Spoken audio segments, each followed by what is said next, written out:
Okay po, good afternoon po and welcome po sa lahat sa press conference na ito. Of course, our guests, syempre, we have here our Provincial Director from the Philippine National Police, si Police Colonel Apo Christopher Abrahano, and our Provincial Administrator, Attorney Yvette Laines, and of course, our Governor, Governor Matthew J. Marcos Manotoc. Sir, your greetings po sa mga nanonood at nakikinig sa atin ngayon. Good afternoon ulit. Magandang hapon. Thanks to everyone for joining us. Alam ko medyo short notice, but glad to see you all again in person. Some of the others have been with me at the DOT events. Si Ina naka-uniform pa. Yeah, magandang hapon po sa ating lahat. Obviously, it's been an eventful week or two, no? And I think finally, di ba, sumagot si MMK, my dearest, lovable tito.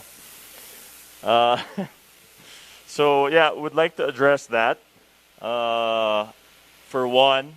And then obviously we have PD Chris here with us for any updates on the peace and order and the recent incidents. And Yvette's also here as our, not only of course as our provincial administrator, but also as the head of our provincial query office, because we are trying to finally solve the illegal pebble picking in Pasukin. No, so that's another issue we want to bring up. Recently, the Penro, no, yung office po ni Vic, no, under the DNR, conducted an inventory on the existing pebbles or stones that are still there, no, in conjunction with PD Chris and the provincial query office. So our plan, and I feel free to expound, Yvette or Chris, is that we'll give them until January 21 to sell all of the existing pebbles na nandun. Kasi syempre, ayaw lang po natin i-confiscate tapos wala silang livelihood. Diba? So we'll give them until Jan 21 to hopefully sell. If need be, baka makatulong din po kami sa pagbenta nitong mga pebbles. And then from that point on, stop muna. No? Stop muna itong illegal pebble picking at itong selling. I've also had a conversation with Mayor Quilo and the Aguinaldo family, including the unopposed mayor-to-be, that sana makatulong din sila dito, no? Kasi local issue to. And given I bear responsibility, and we all do, and we all want to solve this, but alam naman natin na talagang local issue to amongst the community, amongst kapitan, amongst the mayors, amongst everyone.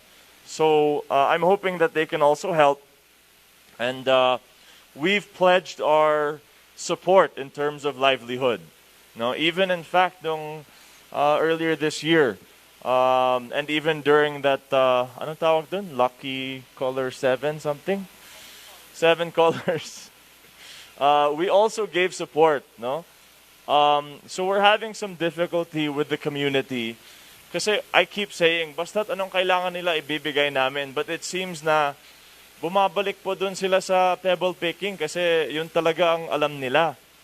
So we keep encouraging them na sana, you know, whatever it be, agri, livelihood, no? Kung kahit anong gusto nila ibibigay po namin, but it's a recurring problem. Is that, PD Chris, did I miss on anything for Pasukin?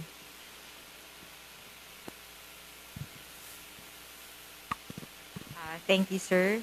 Sir Gov, PD Chris. Good afternoon, everyone. Yes, since The PNP, together with the PENRO and the Provincial Quarry Office, as well as the with the assistance also of the Senro Banggi, if I'm not mistaken, conducted an inventory last December 15, and it was intimated and disseminated to the pebble pickers that all the stockpile should be declared and included in the inventory. Otherwise, this will not be given a special clearance. Like what Sir Gov mentioned a while ago, the Provincial Quarry Council will be issuing a special clearance for the disposal of the stockpile of these pebbles. And it should be disposed of on or before January 21. Otherwise, it will be forfeited.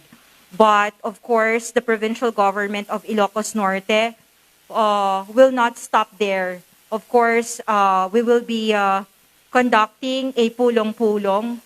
An invitation will be sent to them on the pulong-pulong will be conducted on Tuesday, that's December 21, for us to hear their side, what livelihood assistance or financial assistance could the provincial government of Ilocos Norte will give them para at least po, because this time of pandemic, yun lang po yung source of livelihood nila. And if they are still interested in that kind of livelihood, they can always apply for a permit para malegalize po yung pagpe-pebble pick nila. And of course, the Provincial Quarry Office, the PENRO, and the Philippine National Police will always be supportive of whatever they want to have instead of engaging in such kind of activity. So, PD. Thank you and good afternoon. In light of this issue, the governor also instructed me to reactivate and intensify yung ating integrated checkpoint against crime. If you remember, itong ICAC yung ginamit natin, even before the pandemic, we used this integrated checkpoint composed of PNP personnel, barangay, and those concerned agencies for enforcement, specifically to check hindi lang yung criminality, pero pati yung violations ng provisions of law sa quarry at saka sa mining. And sususugan ko lang yung sinabi ni Attorney Yvette kanina, we will be conducting a pulong-pulong so that finally we could officially inform yung mga kababayan natin sa Barangay Karuan and in Pasukin in general doon sa parang interim clearance ng kanilang pagbebenta ng pebbles.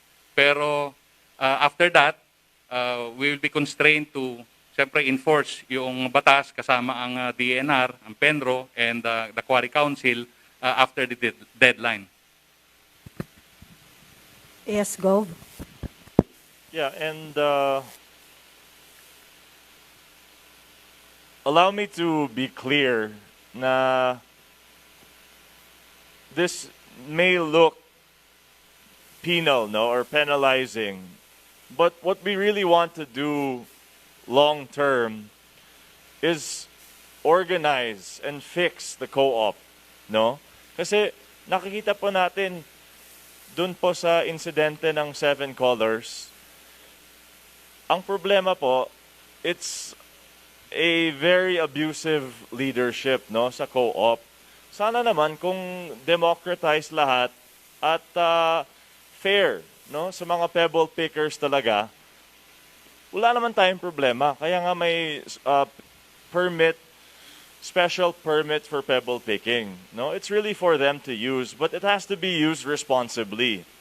No, yun ang gusto po natin. So, we do not seek to ban pebble picking outright.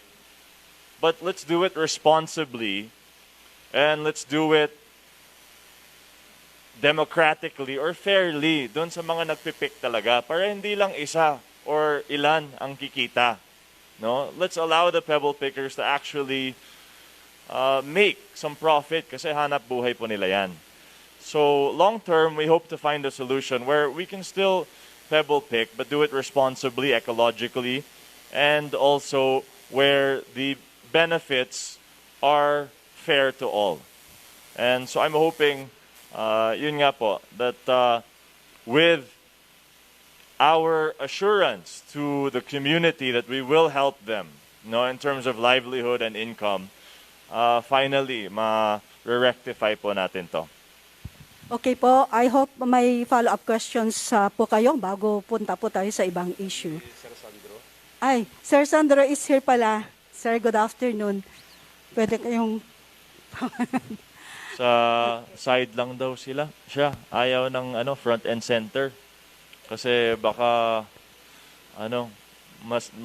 makukuha yung limelight namin ni Yvette and Chris eh. Okay, sir. Good afternoon. So may follow-up kayo tungkol sa pebble picking before we go to another issue or any questions? Thank you. Good afternoon to everyone. Sir, Governor, yung after yung January 21, yung mga totally ba na ipagbabawal na yung pagpupulot ng mga pebbles doon sa area ng pasukin po? Opo, magandang hapon po. Salamat sa tanong. Hindi lang po ang picking but even the sale.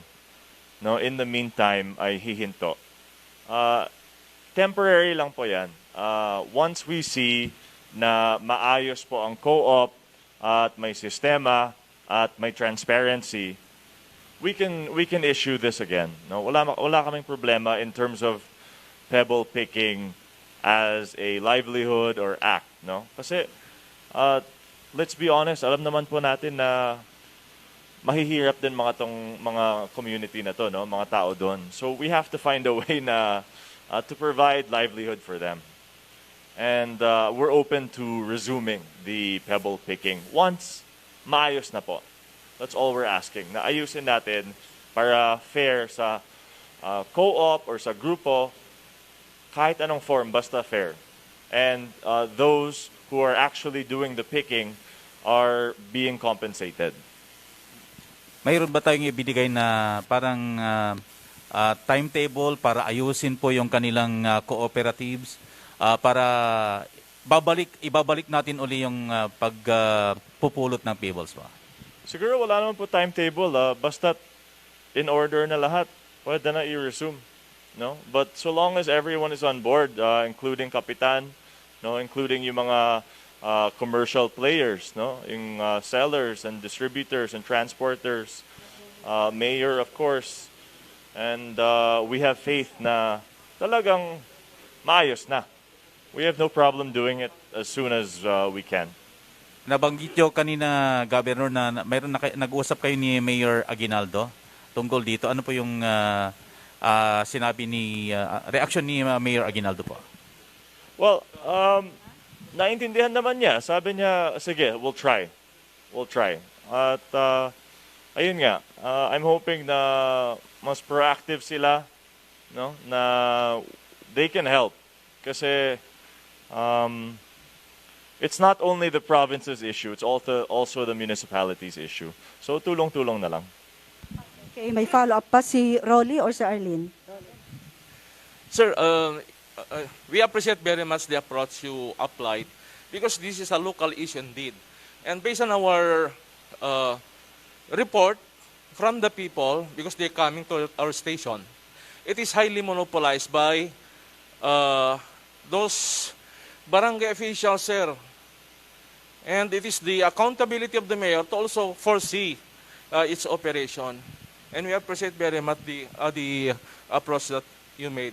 And we make this as a manifestation, yung mga nangyayari talaga doon sa illegal pebble picking operation sa Barangay Karuan. Thank you, sir. Yeah, salamat po. And that's why we also wanted to announce this para pati kayo makatulong din, no? Kasi grabe itong issue in terms of complication. Well, there's also some, sabihin na natin, I don't know, maybe questionable ethics, no? Madami kasi nangyayari dun eh, as you guys know also. Super gulo. At kaya nga we need everyone on board to help each other out. And we need to activate the community. No? So baka makatulong din po kayo in terms of yung mga citizens complaints, no? Mga informants, baka makatulong din po kayo. So let's all finally put an end to this sana. Okay, may follow-up pa kayo tungkol doon. Lani. Yeah. Good afternoon, sir. Follow-up lang po doon sa, sabi nyo kanina, you're open to give whatever they want. So considering yung Car 1 setting po, it's yung area, it's an agricultural lot, but it's unproductive. As we notice, yung area is parang pasture land. Tapos we have this condition, erratic weather, so it's very, the people are hard up to do fishing in the area then. Tapos we have this threat on ASF po. So ano po yung, baka pwede po nating i-organize sila as a cooperative po to boost yung livelihood po nila. Ano po yung po dapat yung, any suggestions what could be a better livelihood for them? Meron na po ba? So PSWDO, Lilian will be visiting them on Tuesday to talk to the community at anong mga gusto po nila. Alam mo noon po, nagbigay na po kami ng livestock. We gave livestock and also for the sari-sari stores, nag-assist din po kami. I mean, just off the top of my head, immediately, syempre livestock and agri. Diba? If the land is arable and usable, no? Kaya lang, we'll need to assess and help them, no? Kasi baka di sila sanay and maybe we need to kind of get them back on their feet. Diba? But alam niyo po, paminsan mahirap din makapagtulong kasi paminsan ayaw ng tao eh. Yes. So, for me, at some point, basta feasible, whatever they want, bigay na natin. Kasi sometimes you give what you think is good and what the science says is good, di nila magagamit, sayang din. So, I think there needs to be a balance between practicality and yung preference po nila. Dapat mag-agree din sila. Dapat very community-based and oriented tayo sa approach natin. Thank you, Gov. Okay, no more follow-up regarding this issue. Wala na yata, Gov. So we can move on. Gov, gaya ng nasabi nyo kanina, baka may reaction kayo or announcement kayo tungkol sa mga nasabi ni MMK sa latest press con na po. Gov. Okay, ito na. Magbabasa na lang ako ha. Kasi kung hindi ko babasahin to, hindi ko alam kung anong sasabihin ko. I don't trust myself. But yeah, unang-una, nagtataka po ako kung bakit 1 month delayed. No? I don't know why it took so long. And parang ang ginawa niya, expose. No? Pinakita pa yata yung text ko. Sa tingin ko, his expose revealed more about him than it did me. No? But I'd like to clarify some of his statements, no? Kasi of course, he has his own version and he's entitled to that. For example, Mangato, okay? Yung sa Mangato incident. I'll be honest with you. Tama po siya. Doon talaga po kami nag-away. That's where it started sa Mangato. Kasi, syempre, we were all pressured to vaccinate. Ayoko naman maging issue na sabi ng DOH may expired vaccines tayo. No? So, what happened there was, there was a miscommunication between provincial DOH and Lawag City, whether or not those vaccines needed to be used. Doon po nagkagulo. Lawag City claims, in fairness, when I heard MMK's side and the city side, that's when I decided it was a miscommunication. Hindi naman total failure ng Lawag City, in all fairness. I want to be fair to Lawag City. There was a miscommunication kasi when Lawag received those vaccines, in fact, Lawag said, hindi ko muna to i-accept kasi baka hindi ko ma-roll out. Then, DOH said, okay lang, basta kunin mo na kahit hindi i-meet yung deadline. Kasi the month was ending. Diba? So they set the deadline na 31. And then, well, I don't want to accuse anyone, but basically, may miscommunication dun. And what ended up happening is, syempre, alam nyo na, binigay sa mga to, sa amin, and then we rolled it out. No? But the reason why I also, to be honest, na medyo nagalit ako sa tito ko, is because dun sa press release niya, di ba linabas niya ng press release na explaining what happened. Parang sinisisi kami. Di ba? And what happened there is even MMK, even Tito Mike, admitted to me na nagkamali siya. When he meant PHO, linagyan niya ng PIDOHO. Sorry, baliktad. When he meant, pati ako nalilito. When he meant PIDOHO, when he meant DOH Regional Office, DOH Provincial Office, he actually used PHO. Kaya if you look at the statement, it's all factual. It's all factual, but the problem is, nagkamali siya dun sa acronym, dun sa letters. He actually meant PIDOHO, DOH, not PHO. And then, pinost na niya. Sabi ko, Tito, why are you blaming us? Di naman galing sa amin yung bakuna eh. Alam naman natin lahat na ang mga bakuna galing DOH. And then that's when and that's where you can see na nagkamali siya. And he said, no, I can't change it. It's already up. So, alam nyo naman ako, hindi naman ako as fierce as Senator Aimee. Diba? Ayoko ng away. Actually, anyone who knows me knows that I'm very non-confrontational. Ayoko ng away. But syempre, I have to stand up for PGIN. I have to stand up for Dr. Ajoy. I have to stand up for my people. Diba? And in this case, with MMK, I also have to stand up for my family. Diba? And the truth. So, that was one issue. The second issue he brought up was yung ambulansya. Diba? Nagaling kay Brian Alcid. So, funnily enough, nung nagbabasketball ako a few weeks ago, sa Centennial, nakita ko nandyan yung 3 bagong ambulansya. So, to be honest, medyo nag-inquire ako kay Marcel. Sabi ko, uy Marcel, bakit nandun pa yung bagong ambulansya natin na idle pa dun? So he ended up telling me na they're still waiting for the GSIS insurance. Kaya nandun pa kasi uninsured. Baka naman something may happen. So once that's cleared, I have every intention to turn that over to Lawag. Whoever donates it naman, we always ask, saan niyo po gusto?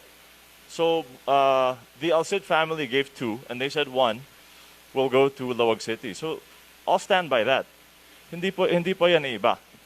Whatever pledges I made to Lawag, I'll fulfill. In fact, one thing I want to make clear is Tito Mike is not my enemy. No? Lawag City is not my enemy. In fact, Tito Mike is still my partner in governance and in development. Diba? I mean, he's my mayor. I have to work with him. And I have every intention to do so for the remainder of this term. So, whatever he asks or whatever his staff asks, we'll still help. Because it will never withhold, any sort of progress or assistance as the provincial government. So, another thing he said, na sabi ko daw, mag-withdraw siya. Diba? So, for the record, hindi ko napanood yung press con. Sabi ko kay Jervy, i-summarize mo lang, ayoko ng panoorin.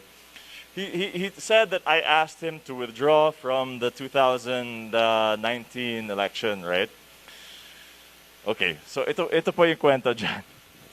The morning of the last day of filing, right? Nandito po ako sa may COMELEC, Provincial COMELEC. Si Senadora nasa Manila. Kasi syempre may sarili siyang race. Ako, talagang neophyte ako nun. Wala akong alam. So, the morning of, given, I'll be honest, we should have been better organized. The morning of, di ba nandun kaming lahat? Si BBM nandun. Di ba? Si Rhea and Rudy nandun. Baka nakita nyo, nag-usap pa kami dun sa isang kwarto na parang tambakan. Di ba? Right across the hall. What happened there is, nauna si MMK. Ako, hindi ko pala alam na may ibang COMELEC ang city. So, inuna niya. Siyempre, alam mo si MMK, talagang maaga siya eh. Once he's decided, yun na yun, di ba? So, nauna siya. Biglang, sabi ni Rudy, the deal's off. Parang yung usapan natin, wala na. Kasi nag-file si MMK. I think we told you all this, di ba, noong 2019? But the truth was, yung unofficial verbal agreement kay Rudy never involved Lawag.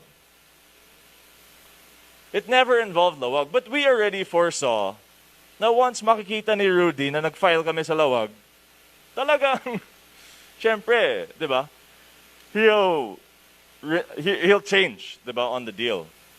So, I called MMK, nagpanic ako when Rudy said that. So I called MMK immediately. And I said, Tito, hold on. Just hold on. Just wait. Let's see.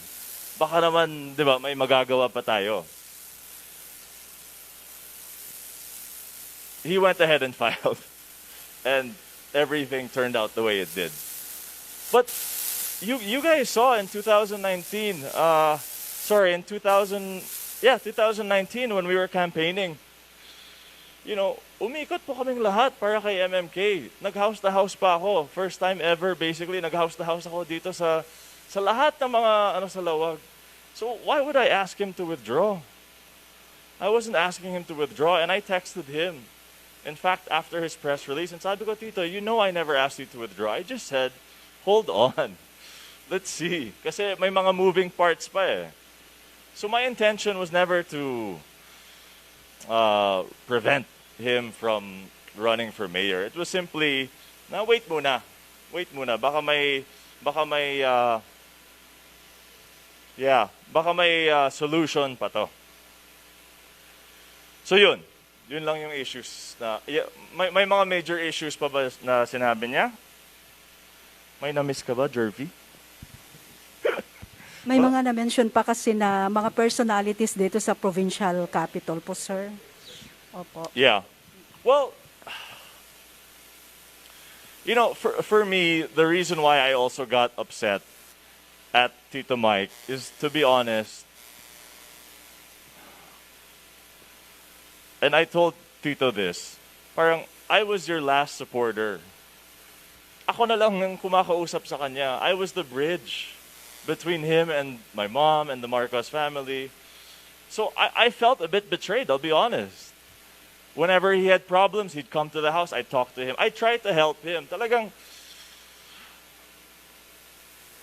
for 2 years, I tried to help him at every step of the way. So it's only natural and human for me to also feel a bit slighted nung ginawa niya yan. Diba? And if we look at it objectively, and let me just put this out there, he's still my tito. And I told him this the other day. I said, Tito, whatever happens, I wish you the best. Okay, I hope you do really, really well for the rest of your term. Let's work together. You know, you're still my tito, you're still family, so I'm never gonna, I'll always respect that. But if we look at it objectively, ang dami na niyang kaaway. Dito sa probinsya, dun mismo yung mga colleagues niya sa city. So, parang, at some point, kung ang dami niyang away, kanina yung problema? Diba? So, and, let's face it, he blames everyone but himself. And he can't own up to a mistake. So, where's the accountability? And given it's been it's been the toughest 2 years maybe in public governance in Ilocos with COVID, but sorry to say, with all due respect, where is Baro Alawag? What has happened? It's been 2 years. I went through the same thing he went through. Given I inherited a much better situation dahil po kay Senadora Amy, but we were still able to do some stuff. Diba? May mga accomplishments naman kami na pwede po namin ipakita. So I think this goes to the point, diba, nung sinabi ko po sa inyo na no position and no seat is given or entitled, diba? No one is entitled to an office. It's a public trust. And you have to earn it each time. And that rings true with the Marcos family. Hindi ibig sabihin kahit Marcos ka lang will blindly support you. Diba? There's still a standard. There's still performance. There's still governance. And it's a big responsibility. So, obviously, that's why things ended the way they did. Well, not ended. Nothing's ended. But that's why things happened the way they did, no? And, to be frank, may plano naman kami para sa kanya. We had a plan for him. We wanted to take care of him. The Marcos family, we try our best to treat everyone with respect, most especially our family. Everyone in Ilocos knows naman that I'd like to think that we're decent people. We don't just shoo away our family na dating kapartner natin. So,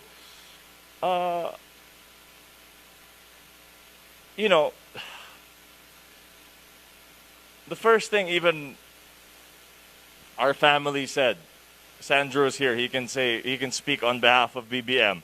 I can speak on behalf of my mom. The first thing they said is he did the same thing to us in 2010. Halos identical yung ginawa niya. No, he comes and it works out. We support him, and then during the term, sinasabi niya na I respect the family. I'm grateful to the family. I'll follow what the family decides. And then nakikita niyo na what happens. So this was all unintentional, all unfortunate, but for us, it's quite black and white. He made his decision. We wanted to talk to him. We wanted to, ensure na at least maayos sa ating lahat. But he obviously went on his own way and turned his back on the entire family. One thing I also want to emphasize is that my family is still all united. My immediate family is still all united. We call him Lolo Gun. You guys call him Apolokay. His wife, my Lola, Mama Meldy, is with us. Their kids are with us. And as you can see, Sandro's here and with us. So yung mga nagsasabi na, there's infighting in the family, well, that's my Lola, that's their 3 kids, and that's us na 8 boys. We're all on the same page. So, united naman po ang Marcos family. That's one thing I want to emphasize.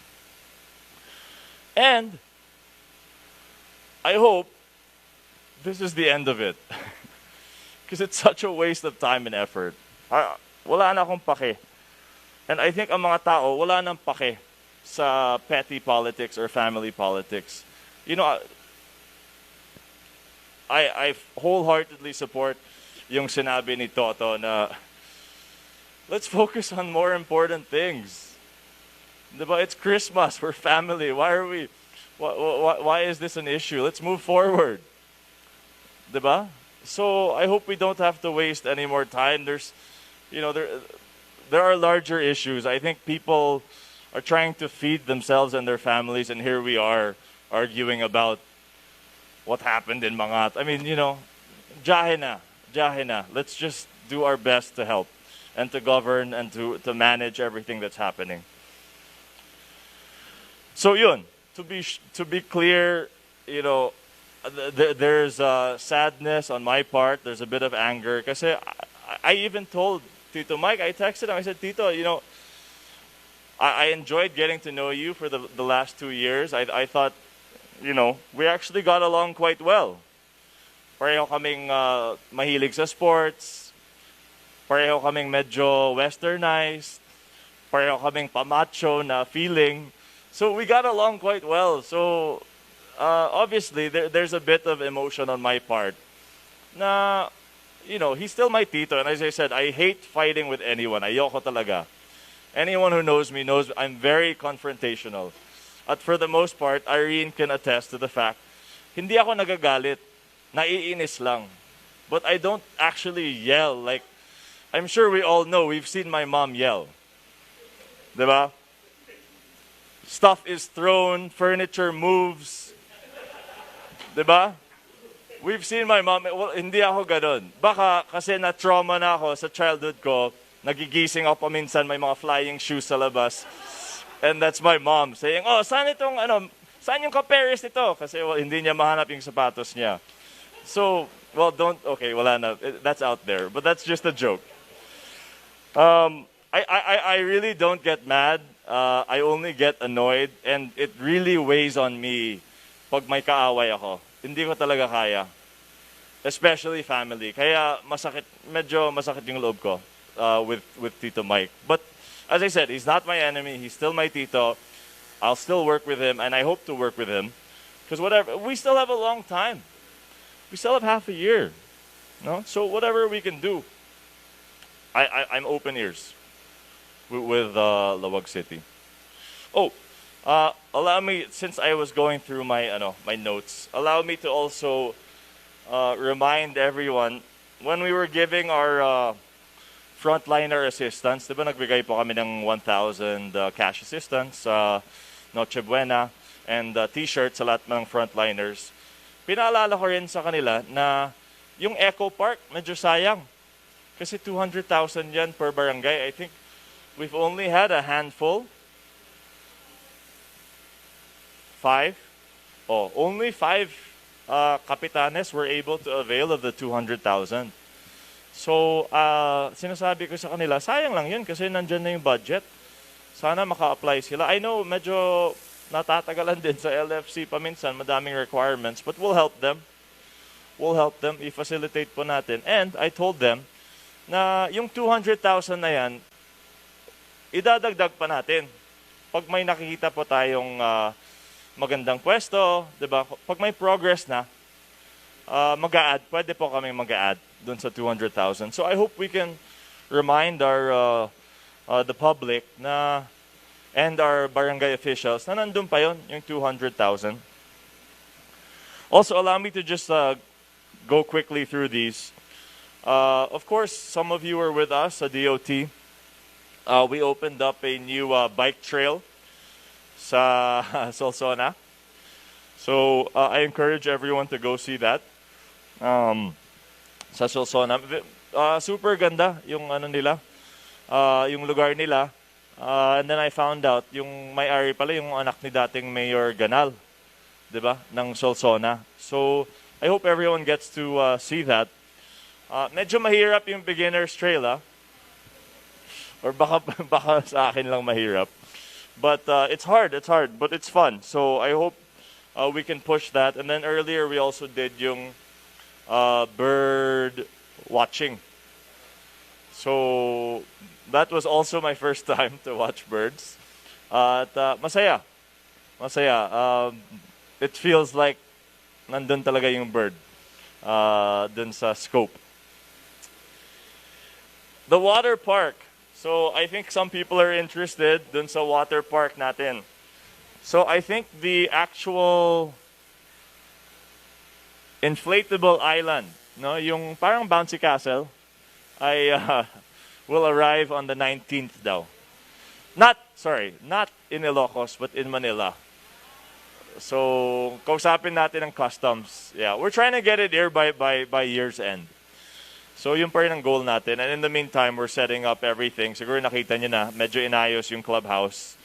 So, we're gonna have a food park and, kumbaga, semi-beach, no? With chairs and such. We had the PCIC indemnification also recently, no? We gave the payout for the PCIC, kasama po ako doon. And I'd also like to thank Secretary Dar. Diba? Nandito po siya. Kasama po natin sa MMSU. Of course, our inauguration of INAFES. And he pledged more assistance. No, one is he pledged. I forget the exact figure, but it was more than 700 million moving forward for the INAFES. And isang bago, nag-pledge po siya for the agri-trading post. So ito po ay parang isang bagsakan, no, na it'll be easier for our commercial buyers to locate yung mga goods po natin. And he pledged another 30M for that trading post dito po sa Ilocos Norte. At tamang-tama kasi actually kami ni Attorney Pancho, who's here behind me, nakatago. We studied yung sa Baguio kasi may trading post sila doon. Partner yung St. Louis yata University. So, we'll do the same siguro with MMSU na with the academe and with DA and with kami as the provincial government to put up a agri-trading post. Thanks to Manong Willie's pledge of 30M. Other thing, last na, promise, yung safety protocols natin. No, kasi we're seeing ang dami ng party. So, I hope we can, and I'm sure PD Chris will echo my sentiment na mag-iingat pa rin, no? Especially with Omicron, with this holiday season. We're facing two threats talaga, no? Yung itong Christmas season and Omicron. So, kailangan mag-iingat pa rin, no? Mag-iingat pa rin tayo, especially kasi madaming mga unknowns sa Omicron. No, syempre sinasabi po nila na less deadly, but you know, uncertain pa. So mag-ingat pa rin, and yun nga sa protocols, in a way medyo glad po ako that we didn't quite open yet sa mga APOR. So hindi po tayo fully open. But to repeat, of course, all residents can come home without a test. Unless they're from level 4 or 5 or abroad. Eh, yung mga galing abroad, magte-test naman yun, di ba? And same goes for tourists, no? Basta hindi galing sa level 4 or 5, makakapasok po sila. And we're working to allow, actually, for tourism pala, dalawang pagbabago. We'll allow walk-ins. So we'll just process them at Pinili. Mga walk-in na turista. Kasi naging problema yan, biglang mag-show siya, walang registration, syempre. So we're working on facilitating that para pagpasok, mabilis na.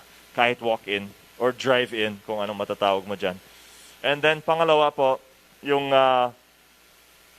day tour. Diba pa minsan may mga galing sur na magde-day tour lang or mag-shop, mag-Robinsons, mag-Uniqlo, Starbucks, whatever. Diba? So pwede na yun, day tour. Pwede rin, basta fully vaccinated. Hala, may mga tanong yata kayo. Okay, questions po? Romnick? Bernard? Follow up. Layo. Hello po. Yung kasing breaking news ng national, the entire Philippines governor is level 2 na po. So, wala nang 4 and 5. So, is it okay now to enter in Ilocos Norte? Yeah, kasi we're under the same system naman eh, di ba? So, Pero merong tarana.ph. For tourists lang yun, Gov. Or lahat? no, Tara.ph is the DOT, no? So, pang turista lang. Tourists. Pang turista lang. Yes. But everything still applies. No? Ganun pa rin. Pag resident and tourist, you can come in unless you're from... Well, you're right. Wala na yung... so, wala na yung ano natin na caveat, no? Follow up din po, Gov. Yung sa mga day tourist po, yung mga one day lang po silang mag-visit po sa Ilocos Norte, they still need to register po dun sa app po natin na Tara na. Yeah.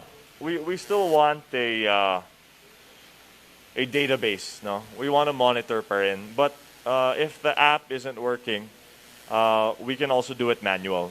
So I've also asked Ayan and Xavier na gawa tayo ng tourism hotline.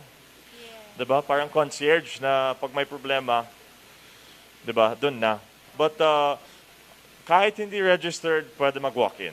Basically, 'yun ang pagbabago for fully vaccinated tourists. 'Di ba? Domestic fully vaccinated tourists. Pwede mag-walk-in kahit hindi registered.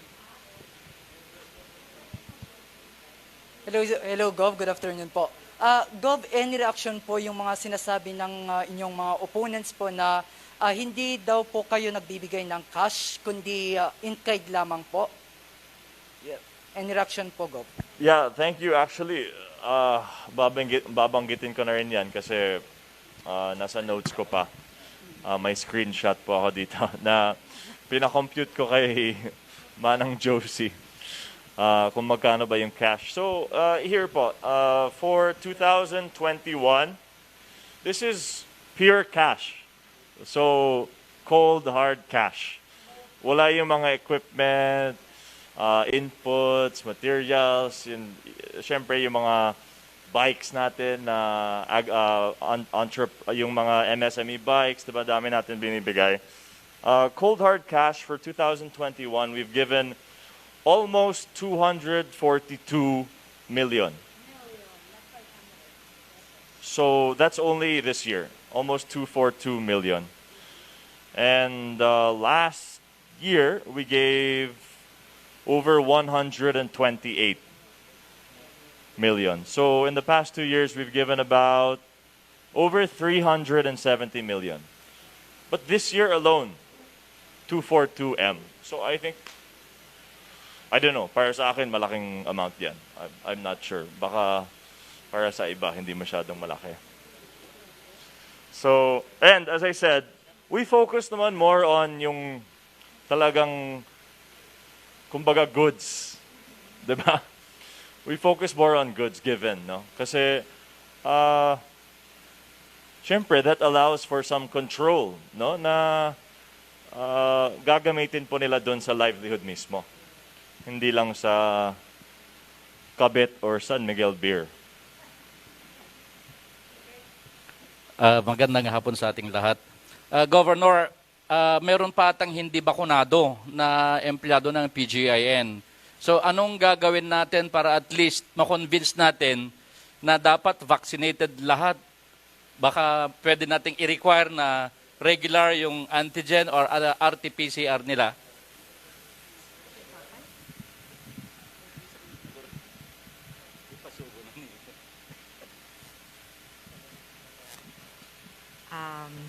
Yes, sir. Meron po tayong mga, hindi naman po maraming masyadong employees sa PGIN na hindi pa po bakunado. Meron pong partly vaccinated, yung mga first dose pa lang po, and meron din po yung mga hindi vaccinated due to medical reasons po. So, meron naman po silang option since the Honorable Governor already issued a memo po to all the employees of the PGIN that in case they are not yet fully vaccinated, they have the option to undergo RT-PCR test po at their own expense.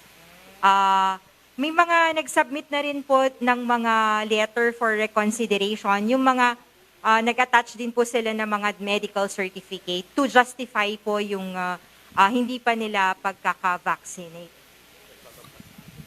How often, attorney, yung submission ng RT-PCR nila, if in case they choose RT-PCR? I think once in 2 weeks. So, medyo magastos po.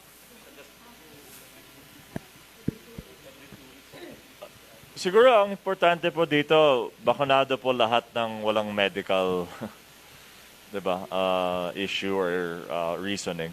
So, also, actually, that reminds me kasi dahil nga ang dami natin events, no? What we did with our memo is in line with yung IATF resolution.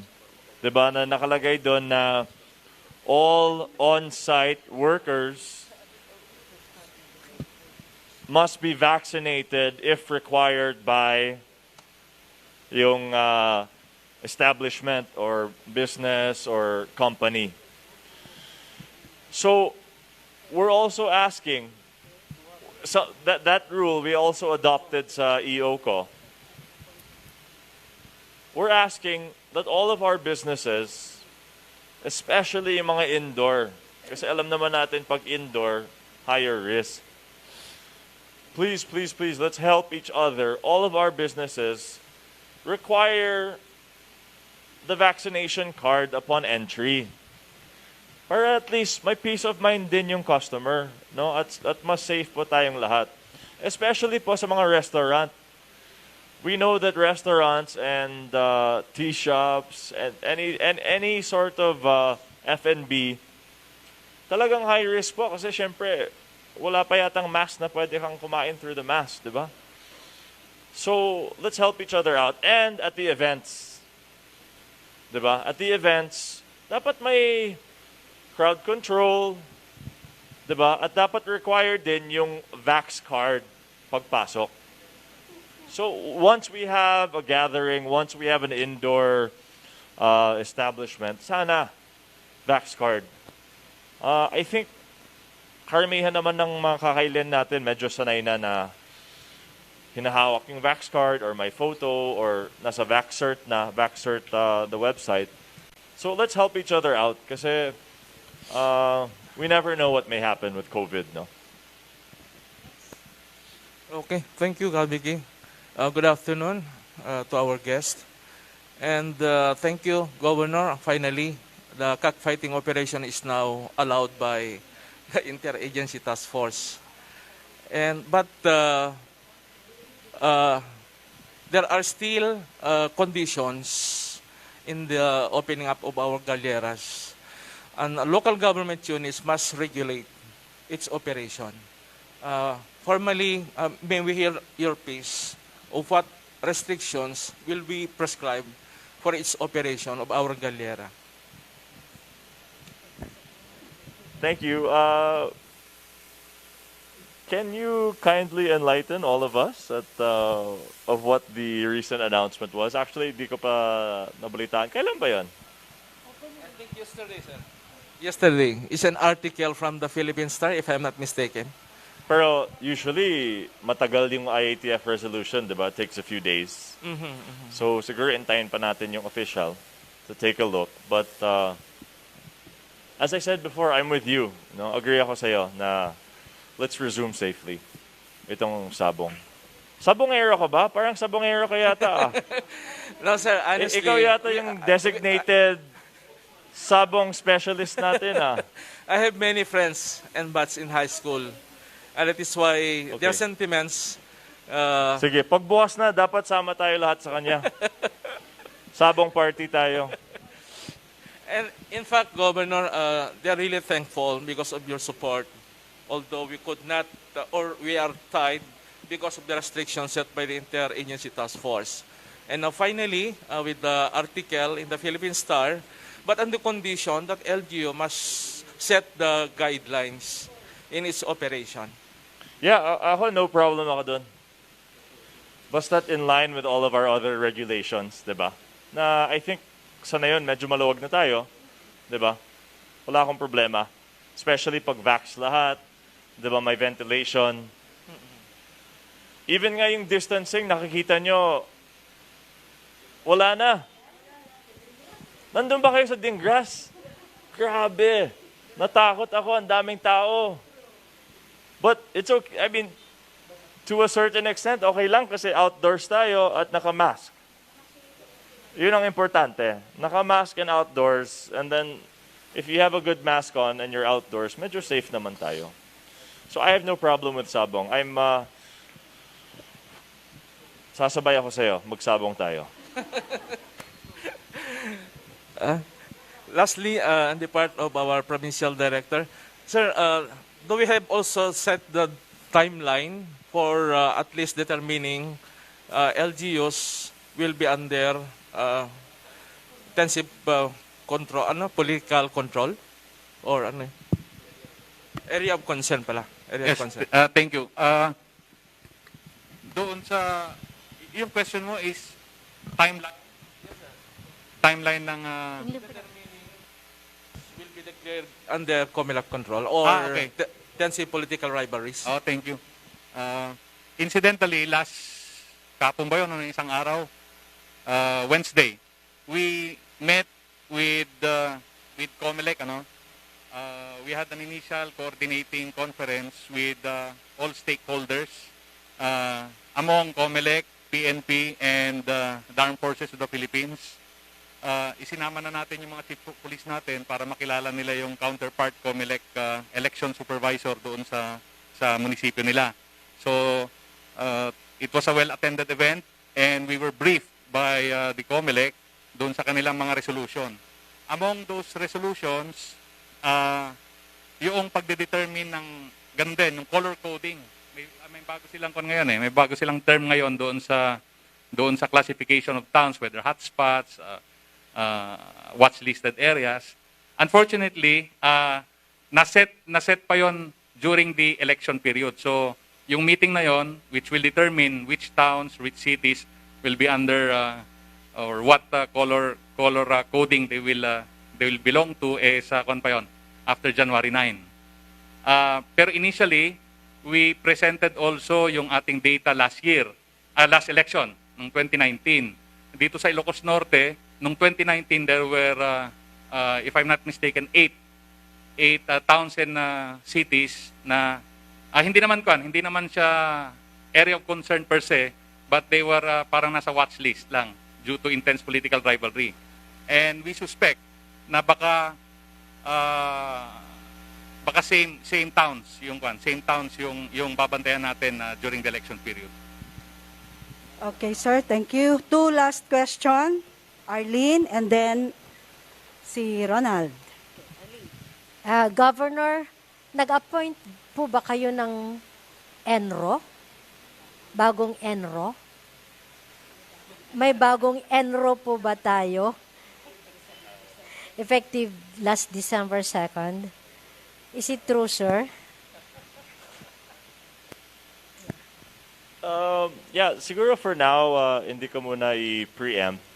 But there will be some, sabihin natin, movement sa Enro. Galing ng galing ng intel mo Hindi ba qualified si Mrs. Estrella Baby Sacro, sir? Actually, she filed for her early retirement na rin. Yeah. So, syempre, alam po natin that Vice Mayor Bob is also running. Diba? So, baka dahil po doon. And alam ko may family din siya sa Canada ba yan? US? So, I think yung anak niya, yung daughter yata niya, di ba? Nasa abroad. Yeah. Nagulat ako sa tanong mo ah. Wala sa notes ko yan ah. Kayang-kaya yan, Gov. Last question. Okay. Kay Sir PD, mayroon na ba tayong nakakuhang yung sa korte, yung sa ano ba yun, sa mga pumatay, yung mga suspect na pumatay kay Consel Apolonio Medrano po? Yung... Yeah, I'd like to report na nung December 13, we already filed a case of murder against the 2 identified suspects. And we're nagpapasalamat tayo dun sa mga witnesses natin who came forward, that helped us identify these people. And we also talked to the family, and the family was very participative doon sa filing ng case. So pumirma sila ng complaint, and it's now submitted to the Provincial Prosecutor's Office. Doon sa course nung pag-file ng kaso, we'll be waiting maybe siguro mga may time frame ang Fiscal's Office until such time ma-resolve nila yon, and eventually nga malalabasan sila ng warrant of arrest. As I said, we are one step closer doon sa resolution nitong case na to dahil doon sa pagpa-file natin ng kaso.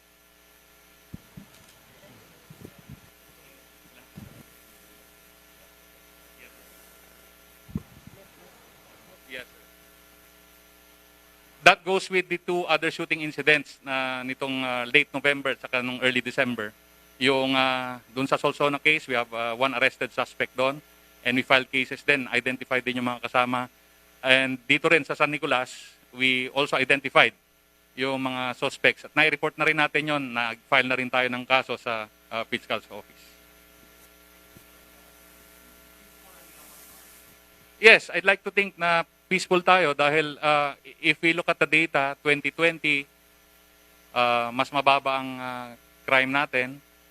Itong 2021, ganun din. Ang mataas lang, ang standing out lang doon sa data natin yung rape. Medyo mataas ang rape cases natin ngayon. Shooting incidents, we had 20 last year and we have 25 this year. So, generally, kung ako po ang tatanungin, relatively peaceful yung Ilocos Norte. Okay, thank you po. Gov, may sabihin pa ba kayo? Or added information as verbal message this afternoon press con? Nandun po ba kayo sa Paway kagabi? I'd like to invite everyone to check out the light show sa Paway Church. It's very impressive, no?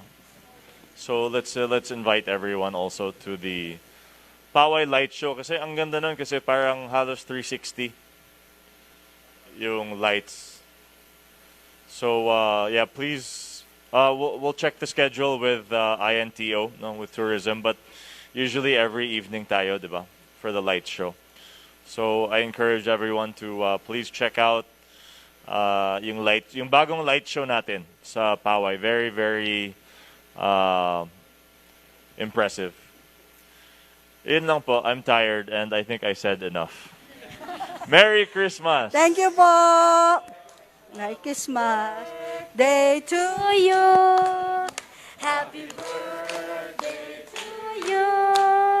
Happy birthday! Happy birthday! Happy birthday, Governor! May request yata sila, Governor. Oo nga, kasi may Christmas party yata kayo. Yeah, yay! Kaya biglang happy birthday na uli. Yeah, dinalik. Mag-request lang kayo anong gusto ninyo sa party nyo. Yay! Okay? Basta hindi illegal pebbles, ha? Hindi, sir. Sige, Merry Christmas. Thanks, guys. Yeah, whatever you guys, Sabihin namin kay Irene, sir. basta specific, ha? Wag yung kahit ano.